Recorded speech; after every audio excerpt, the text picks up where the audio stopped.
কেউ যদি 10 বার সূরা ইখলাস বা কুল হুয়াল্লাহ সূরা পাঠ করে, কয়বার?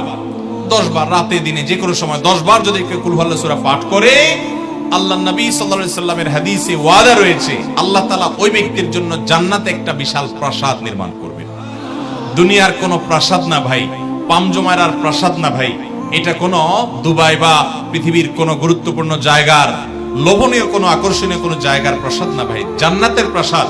দুনিয়ার প্রাসাদ রেখে চলে যেতে হবে, জান্নাতের প্রাসাদ যে একবার পেয়ে যাবে অনন্ত অসীমকাল পর্যন্ত আর তার সেখান থেকে বের হতে হবে না, তার থেকে ছুটবে না। আল্লাহ আমাদের সবাইকে ফজিলত অর্জন করার তৌফিক দান করুন, আমিন।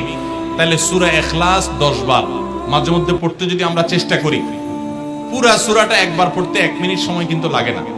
কুল হুয়াল্লাহু আহাদ আল্লাহুস সামাদ লাম ইয়ালিদ ওয়া লাম ইউলাদ ওয়া লাম ইয়াকুল লাহু কুফুয়ান আহাদ।